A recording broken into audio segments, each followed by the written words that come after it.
is going to be an opportunity for me to introduce you to some of my friends and the communities I play in. And I think I'm supposed to ask you a question about, because minds are always wanting to have a context of how did Mhm. she get here? How did she find this, right? Oh, How did this happen? well, And, it was you quite a know, long journey. yeah, how did it happen? And you've mentioned a couple people that were influential. We have Byron Katie in Oh, common, and yeah, maybe yeah. tell us a little about So my Collette, first, who's raising her kids, and then yeah, it's like something attracted you to this. yeah. So when even before I had kids, so in my early 20s, I remember seeing an article in the Times newspaper about sort of Zen and the art of motorcycle maintenance. And there was a few books, Road Less Traveled, and a few books out there that they were reviewing. And I was like, this is my thing. This is it. This is my thing. I just knew. I've potentially read some of the books, but I just knew it was my thing. It just switched me on. And then I can't remember whether Muji or Eckhart came first. It might have been Eckhart, and I read his book, and he was talking about how if you can witness your thoughts, you're not your thoughts. And that was another light bulb moment for me because I thought I was my thoughts. I thought that was me. So it was like, whoa, there was some distance there. He was saying that I'm not my thoughts. And then he talked about how the body, you're witnessing your body, you're not your body. I was like, okay, this is completely different. There's something here, something in this. And it just gave me a little bit more spaciousness around this thoughts. And I was still identifying, still had an idea that, still believed in this idea there was an I, but there was like, hang on, there's something not quite right. And then I saw Muji, somebody posted a video of his, I think it was on Facebook, and my kids were running around, they were little, and they're 18 and 21 now, so it's quite a long time ago. And I just went from my head as I watched the video. I didn't even know who he was or anything. I just dropped down into my heart and it just burst open. That's all I can describe it. My heart burst and I fell in love. I didn't know who he was. I was listening to, I don't even know what he was saying. I just fell in love. And I knew this was different. I knew it didn't want to marry him. It wasn't that sort of love. It was just unconditional love for somebody I didn't know who he was. And then I had pictures of him. And my kids were like, who is this guy you're in love with?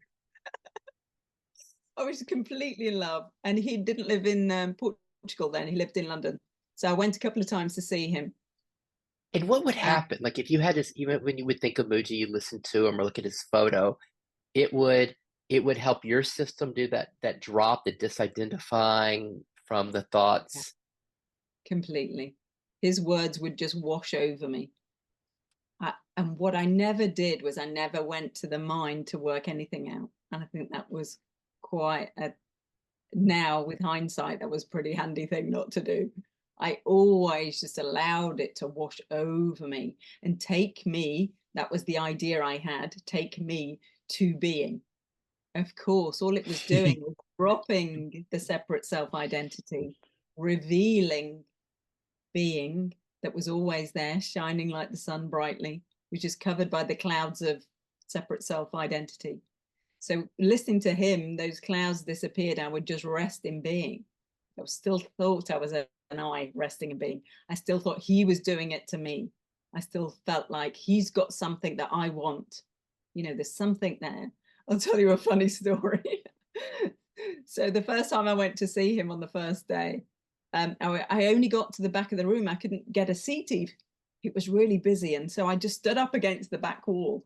And it wasn't massive like it is online now. There was a few hundred people there, but I was up against the wall. And they said, we're going to break for lunch now. I'd never been to a satsang, and there wasn't many online. I don't even know whether he was online yet. I don't know the video I'd seen of him. Don't think he had a channel yet. So I remember them saying we're breaking for lunch. And so my mind was on lunch. The door was right next to me. So I was thinking, right, I can get out, I can get in the queue. So that's where my mind was. So when they said, right, breaking for lunch, my legs ran towards the stage. And my mind was going, no, no, no, no, no, no, like a cartoon character. not wanting the experience, but my legs were just racing forwards. And I was like third in the queue. And I didn't know people go and in the break line up for a hug or a Mm. few words. And didn't know anything like that happened. And there I was in the queue. But what I did know, there was this knowing that I just want to look into his eyes. So when I went up, he went to give me a hug and I said, can I just look in your eyes? And basically I'd seen something in his eyes. This is the experience of the Collette at that point. I recognize what it is now, but I'd seen something. I was like, there's something there. There's something to get. That was the thoughts of the separate self. There is something there. I can see something there. You know, I just wanted to drink it in. And the second day, I realized he used to look everybody in the eye because there wasn't so many people there. So he'd go around the whole room. And when he looked at me, we met in the middle of the room. And I was like, oh, so I don't need to go to him. We just met. So that I was looking for, we met each other. So I was like, I just didn't really know what was happening, but I knew this. I knew that we'd met. So I don't need, he hasn't got it. It's something we're meeting together. You know, this consciousness, this light of awareness, this Mm. Wow. formless essence There was this, was from instead of unity. getting it from him, having an experience, a I thought transmission or something, there was a sense of, wait, no, it's different. There's a meeting, there's a resonance of what I am with what he is, and that, like that. we're meeting each other. Not only am I looking it from him, now we're meeting in the middle. Mm. You know, it's like that unity consciousness, but I didn't have any of that language. So that helped you know in that resonance, in that meeting, it helped you connect with what was here in you. I I don't don't know know what you were calling it then, but yeah, I didn't give it very much thought. There was just the recognition that I was looking for something, and now we were meeting. I didn't need to get it from him. We were meeting together. And in fact, the third day, I couldn't even be in a room. I had to be in a separate room. And, you know, my mind started to panic, was like, oh, I need to see him. I need to see him, you know, for this connection thing. And then the wisdom body, which I recognize now, there was a thought. That's how I would have described it. He's everywhere. What at that point I didn't realize I'm everywhere as well, because we were both the same thing, appearing as two, appearing to meet, but actually it was just the one unity consciousness that I was recognizing that I isn't that was. wonderful? Like people ask, why do I need to see these people? Do I need to have a guru? And for me, it's absolutely not needed. And the gift of what you found in being with one of these people that people go to as representing this awakened awareness, the way you were able to say he's everywhere. Oh, wait a minute. Ultimately finding I'm everywhere, that this beingness that we were attaching to, this guy Muji or Eckhart Mm, Tolle or Byron Katie, but they helped you know it, that helped you get to become more intimate with it right here. yeah. You know, we have the experience that they are causing it. They are taking me there. They are showing me my true nature. So that's sort of this, until you recognize you are it, that oh, what I've been looking for is already here. I was just believing in this separate self-identity because if we identify with separation, we're already looking away from what we are. So we're already limiting ourselves, looking this way, believing in separation. It is only ever our true nature because there's nothing else here. There's only this one thing shaping and patterning and experiencing itself. Mm.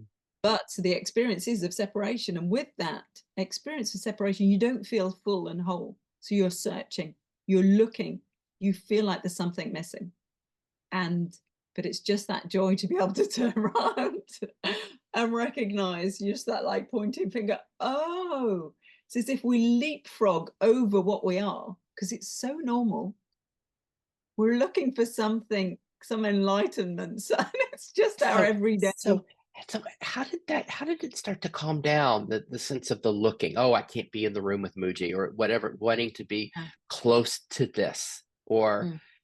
putting it out there on someone else or putting it in the future that it's something I'm going to get. How did this that you started to touch with Muji, and please continue with your story, but it's like I'm curious, like how did it became more predominant, more tangible, more real that it's actually here? Mm. Well, I can recognize even when I was a lot younger that I was going, see, this is the terminology because we're still believing in a separate self that goes to this awareness. I wasn't calling that this openness, experiencing this openness and giving wisdom to people, you know, being able to almost channel information, knowing that this is not coming from Collette, the stored information Collette. This is, you know, hitting the right spot. This is, you know, exactly. They're just like, oh my goodness, this is so good. Thank you so much. And I'm thinking, what? So somehow I wasn't aware of it. So it was always there. It was always there. I just didn't know what it was. So I'm trying to find your question again. So the It's sorry, interesting because I'm thinking about people who are watching this and people who are where it I hasn't know what you become as said now. real in your system as Yeah. it has in others. And that's how some people find it walking in nature, being with their dog, being with their beloved, being with the sky, Mm, or mm. some they're doing psychedelics where to get a sense of what became more real for you through some of these non-dual teachers. Yeah, And so I think, yeah, yeah. sorry. Yeah, so I think what I did was, thank you for reminding me. I think what I did was I would just marinate in the videos. So I would just let them wash over me, just like when I sat with Eckhart, just when I sat with Muji, I would just revel in in being, not realizing what it was. So I wasn't recognizing it. So I was being, because that's what we are anyway. It's the experience, they take you to there.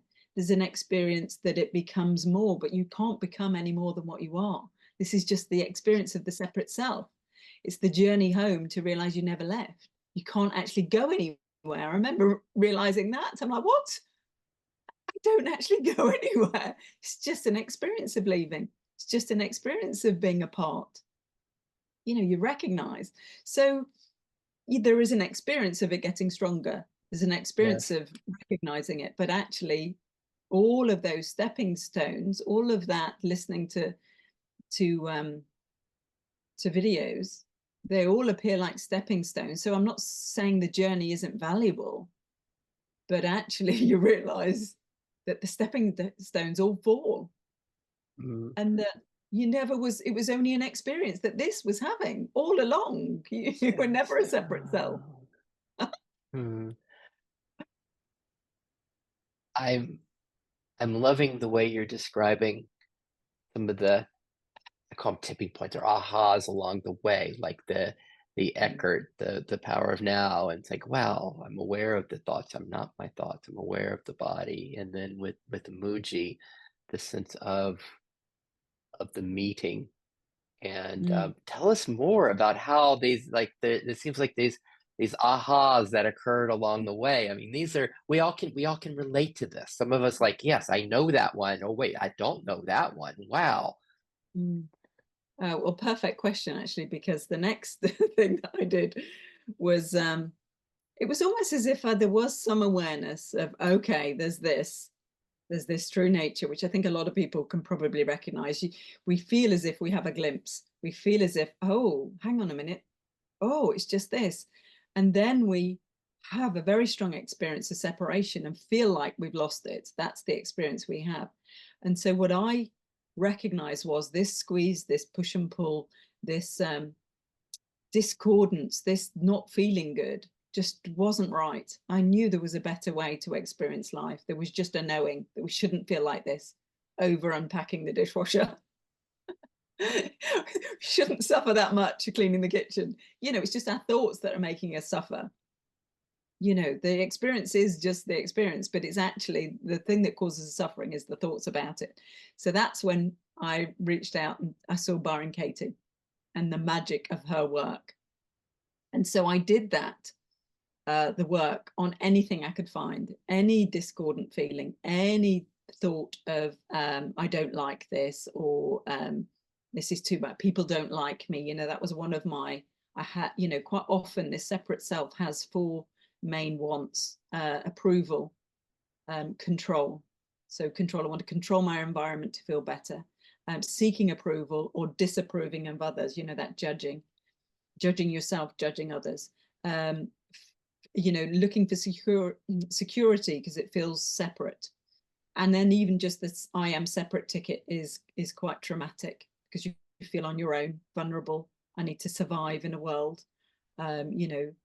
So all of those come with that I am separate ticket. So I looked at these beliefs through the wonderful work of Byron Katie, and I sort of made it my own. And I used to ask the first question from my head, you know, because that's how she points, you know, you get the question, and then I drop down into the sort of neck area. Is it absolutely true? And that, I felt like I was opening my focus a little bit more. I was resting back a little bit more. I was able to see, is this really true? And then that dropping further into the body. If I didn't have that thought, how would I feel? And just that recognition that if I just didn't think that thought would be free, but I would check in, how did I actually feel? Not answer any questions with my mind. How would I feel without that thought that people don't like me? And it's just this expansiveness you get of the recognition of that if you didn't think that thought, your life would just be easy. You wouldn't be torturing yourself with thoughts. And then the last question was the turnaround question, which I did from, you know, really in the sort of pelvic area, the real sort of ground of being, I would probably call it now. And I would just keep turning it around till something landed, till I felt like almost a piece of the jigsaw fell in place. Like I got the whole jigsaw, but there was a piece missing. And when the truth landed, it was a real, you know, a real recognition of truth. That's the right one. That's the turnaround. It's not that I don't like me, you know, that people don't like me. Turned around, I don't like me. And it's like it hits you. Oh, it's almost like it's been hiding, and it's now exposed. There is something that, you know, you don't actually think you're good enough for people to like you, and it's like, oh, I can see that now. It's just the filters we have in place, the lenses of separation through conditioned thought that we have in place, that we filter our experience. And she helped me to clean that lens. And I think it's really valid. It's as if we're cleaning this ego to drop it. But what I would offer it, not to get too invested in cleaning the ego and not actually recognizing what's actually here. Do you think at this point, Colette, as you're describing, you're very much how you would go from the mind to a thought to a belief that would be believed to this space, in this depth of being, in using the inquiry of Byron Katie. And, you know, Byron Katie has a primary focus on, like, you're the one you've been waiting for. You want to be free, just inquire with you. Look in the mirror and be with your thoughts. Did that occur at this point? Was it like Collette at this point? Was she being like, okay, it's all an inner game now with me and my thoughts? Or was it still kind of looking out there? I was just invested in cleaning this ego up.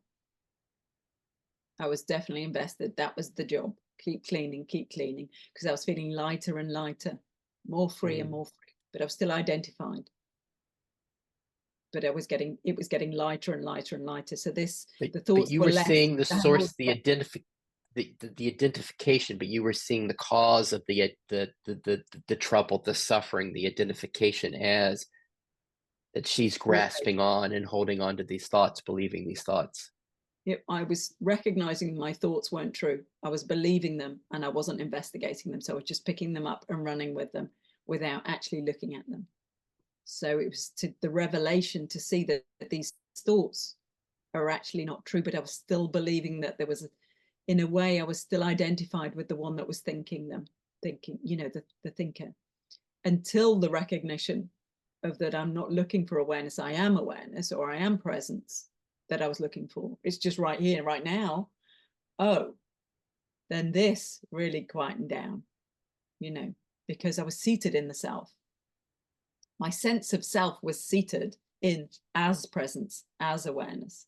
So how did that happen? They're like, we're going from, okay, we're being with these beliefs, and then it's That's a seated really in the good self. question. So it was because I just had enough of seeking. I just was like, I just cleaned all this up and I actually can't watch another video. I actually feel physically sick. I'm full up of videos. I can't look anymore. It's just like, I just had enough. I'm just going to surrender. It's not like I hadn't taken my eye off the intention to wake up, but I just had enough of seeking. I didn't even call it that. I didn't know what a seeker was. I hadn't identified as a seeker. I just felt like I was on a runaway horse that was just, and when I inquired, so I could still, had this sense of accessing questions. I was like, what is this runaway horse I'm on? And I just got divine will. I didn't even know what it was. That was the words I got, divine will. It's just divine will. So I didn't feel like it was me seeking. I just felt like I was on a runaway horse, but it just had enough of it. It reached its end point. So I actually dropped it all. I just decided, not that I wasn't still having the intention to wake up, having the intention to recognize the truth of my being, but I just had enough of seeking. I didn't call it that. I just had enough of this watching videos. I surrendered. Okay, so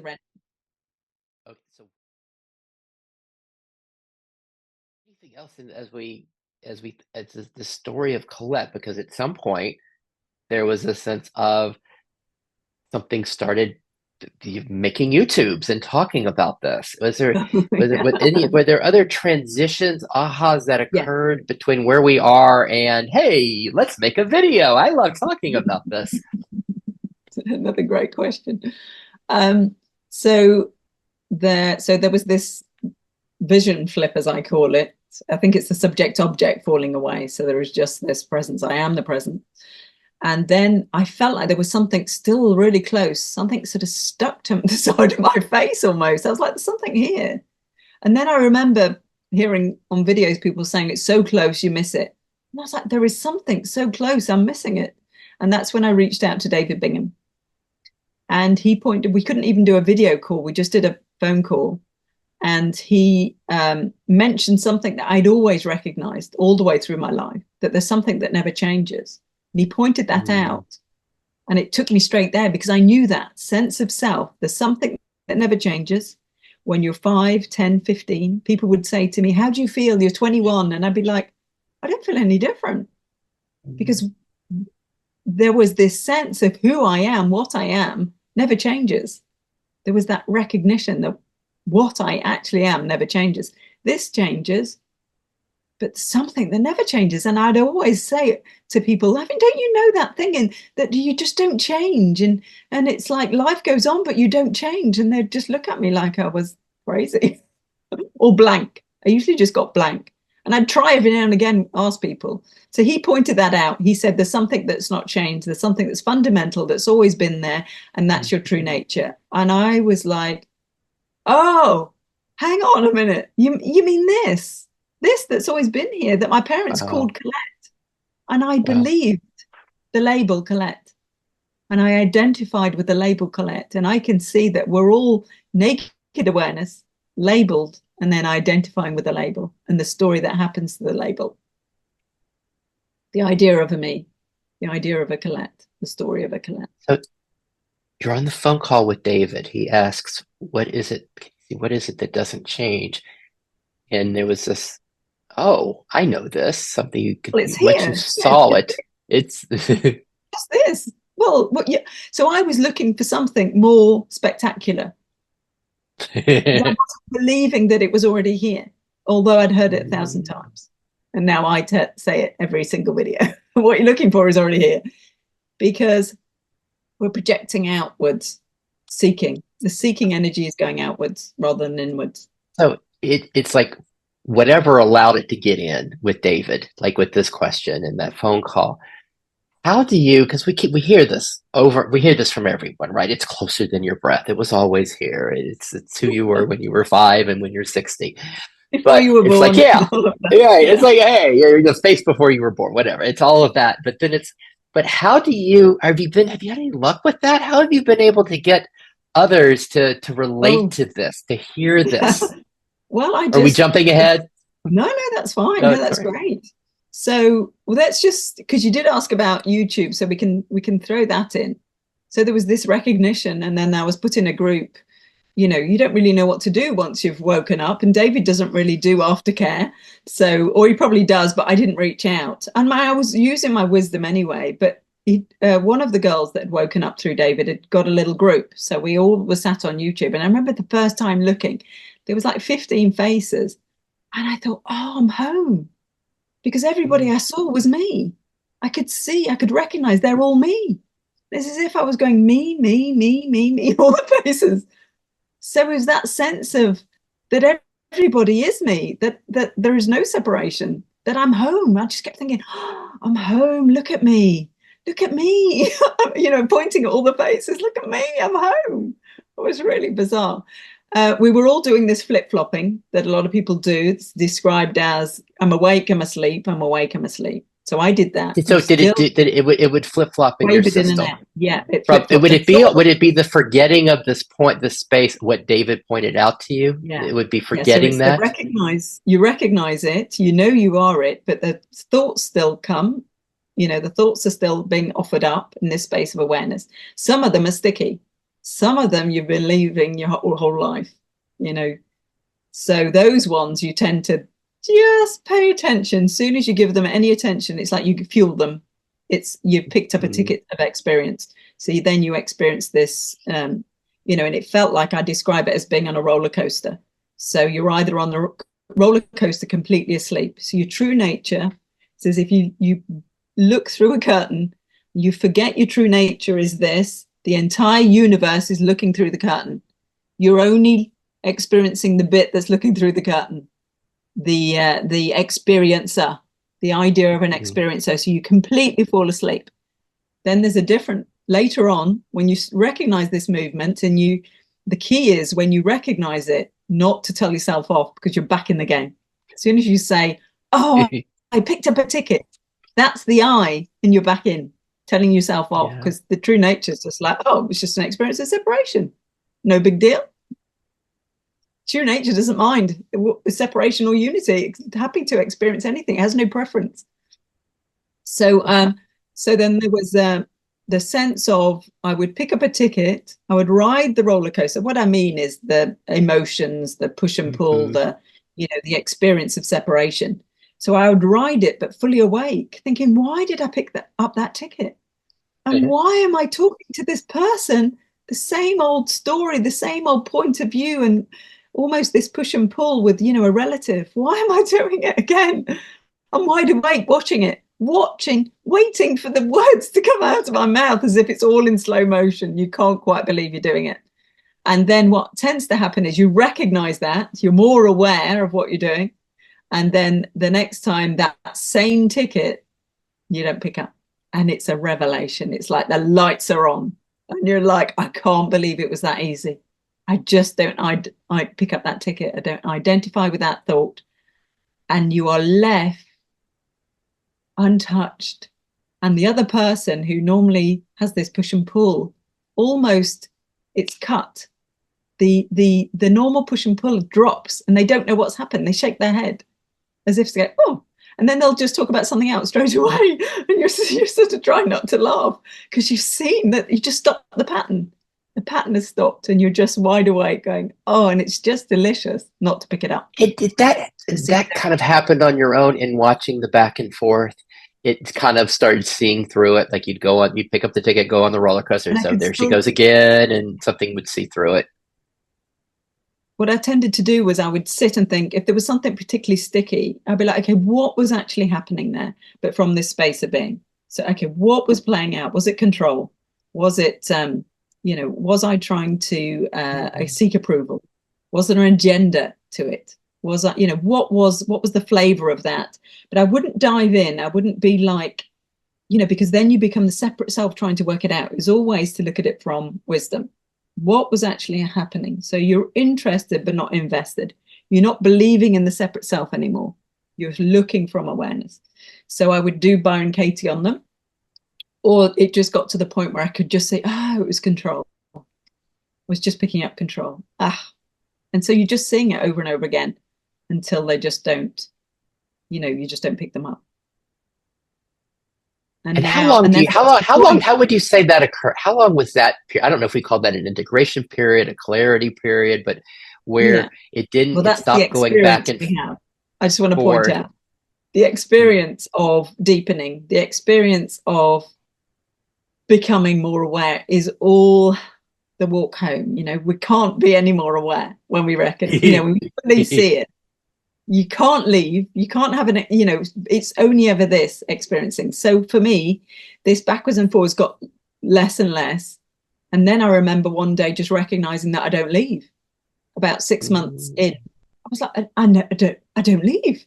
There's nowhere to go. I hadn't had the full recognition there's nowhere to go. I just thought, I'm not swinging anymore.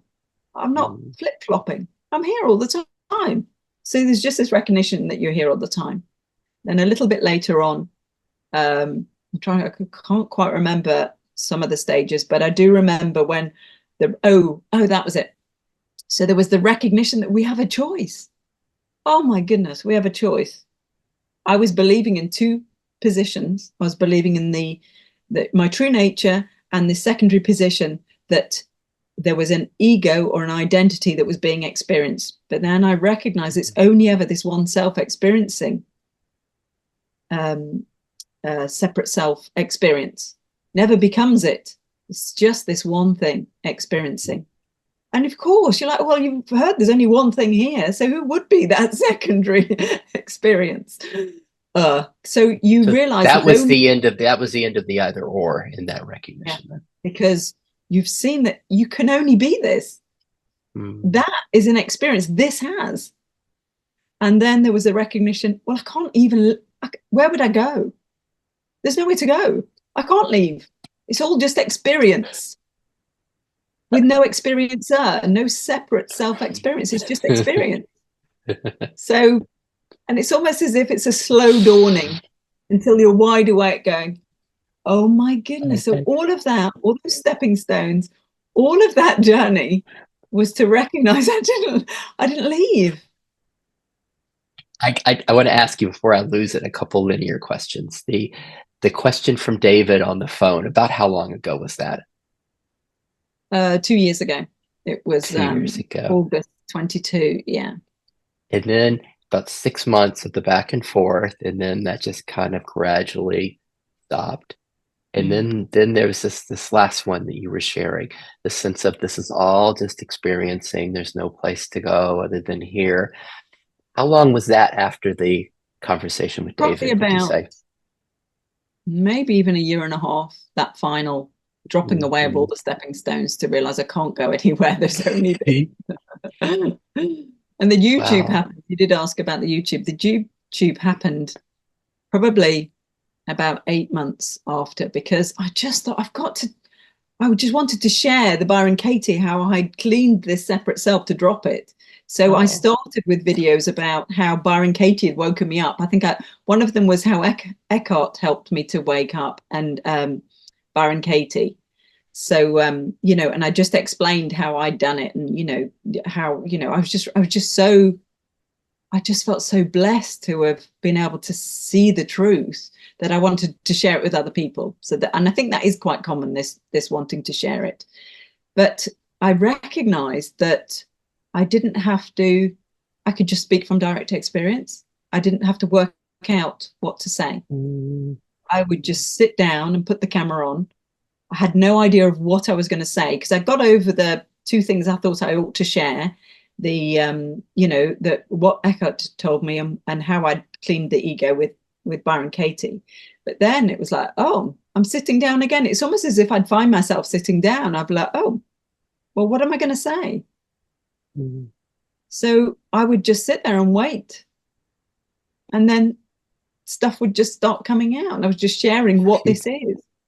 And then that's just progressed. I did speak to people, but not as a sort of a formal thing. If people reached out, I would speak to them.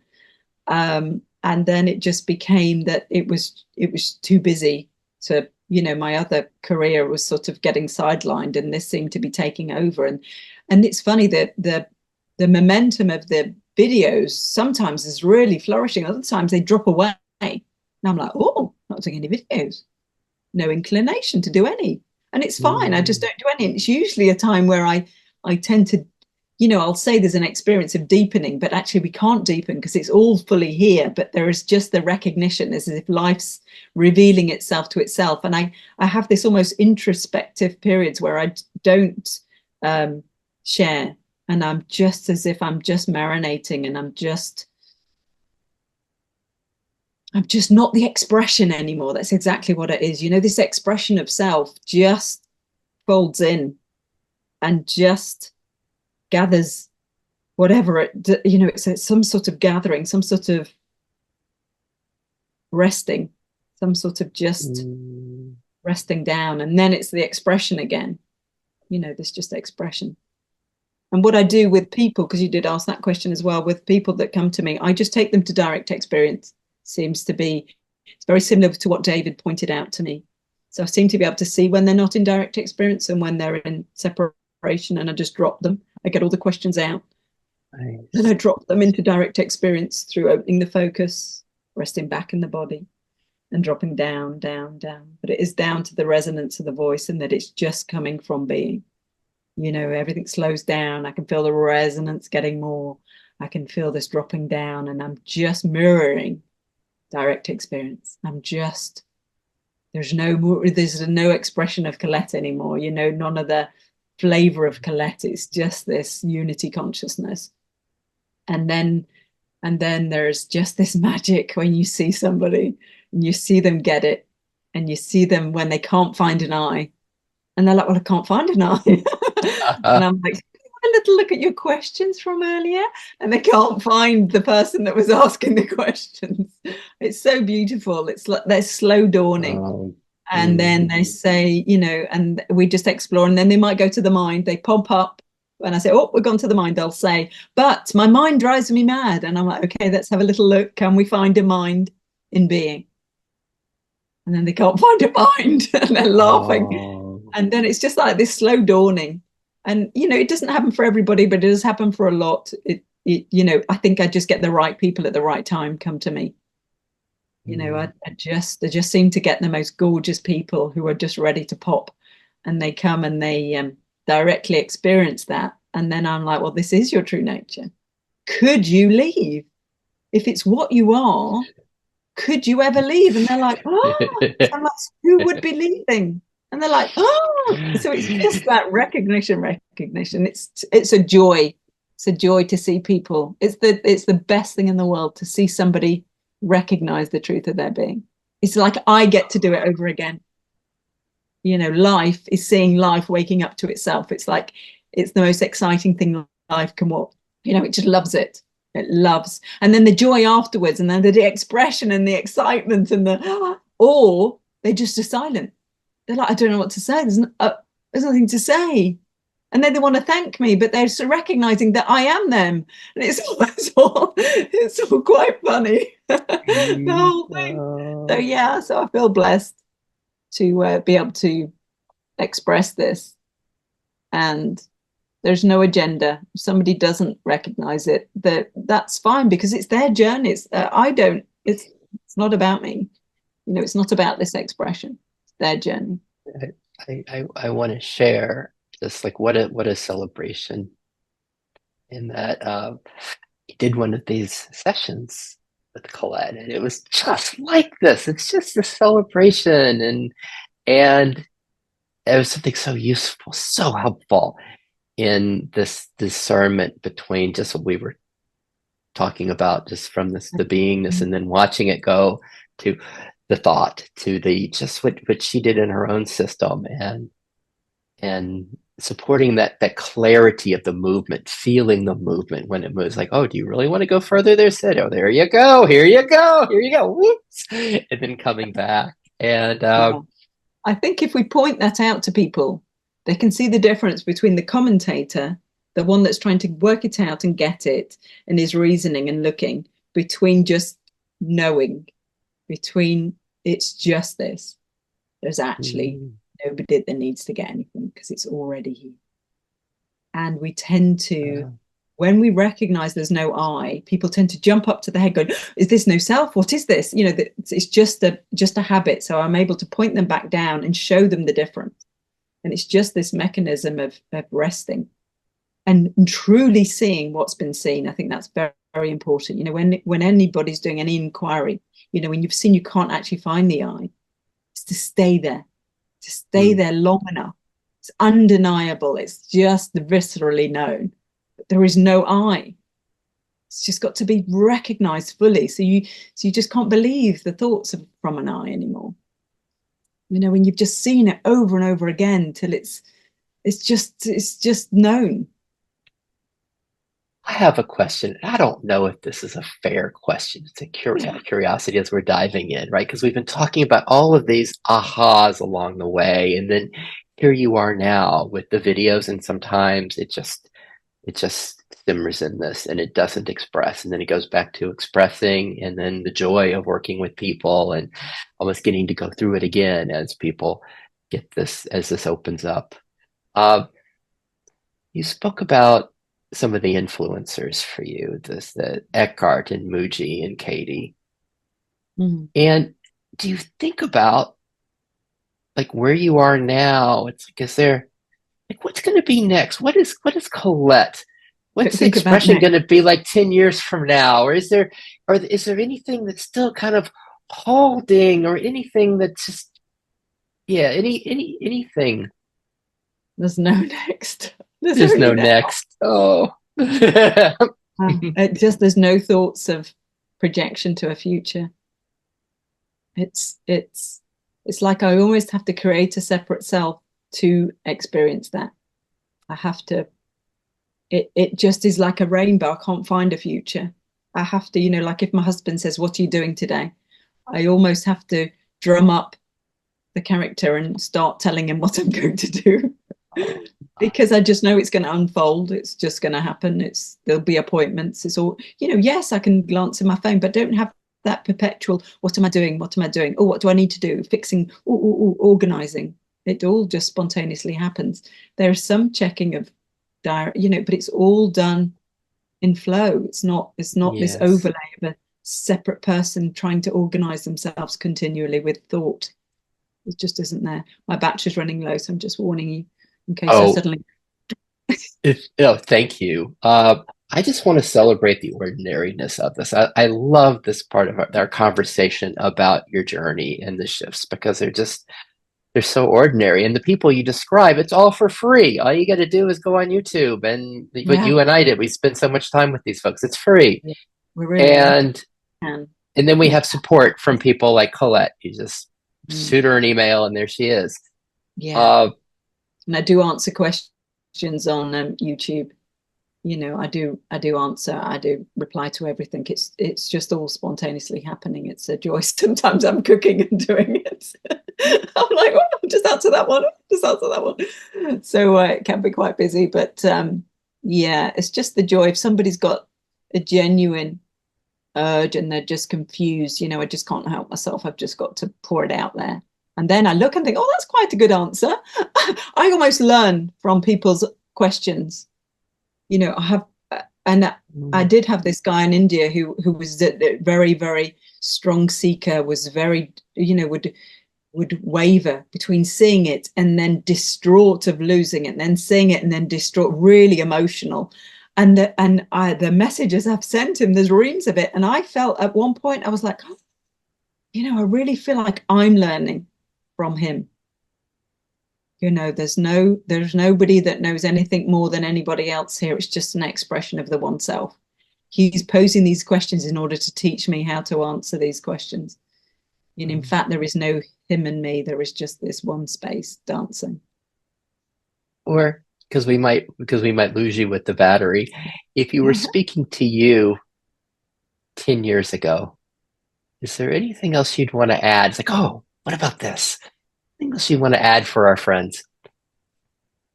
It's just that it's already here, and it's so normal we miss it. It's because it's what we are. So we're experiencing it every day because it's what we are. All we're doing is projecting forward, looking, seeking for feeling like we haven't got it because we're in that limited experience. But actually what's right here, this turning around, this turning in, you know, this is the way to look. And it once you get it, once you realize the seeing is this way, the you are what you're looking for. So if I could get that Oh, across, that would be my main thing. oh.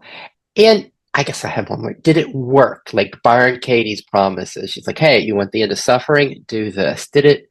Yeah, Has it it it, it, worked? it cleaned the lenses of separation for me to be able for it to be able to quieten down.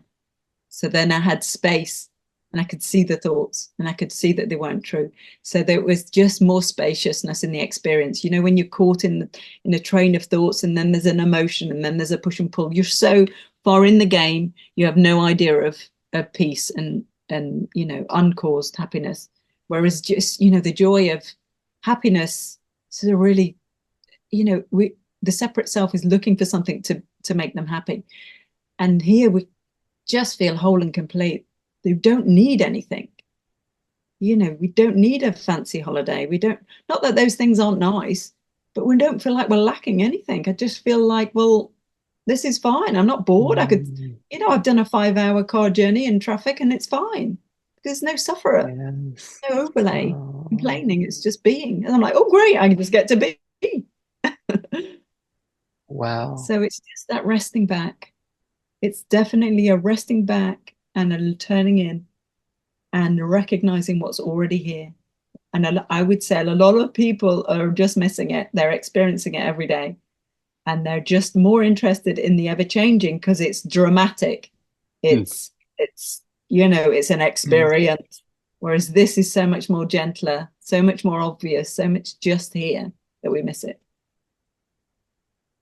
Colette, this has just been, it just has been such a treat hanging out with you. I'm happy about our new friendship. Again, we just met 2 weeks Yeah, ago it's from your lovely. Zoom, from one of your videos. Like, hey, let's talk. I'm enjoying what you have Yeah, to so nice. say. And I need And to interview you yeah, about Byron Katie because, you know, I adore her. So I would love to hear about your experiences. So maybe we'll do another one and I can ask you.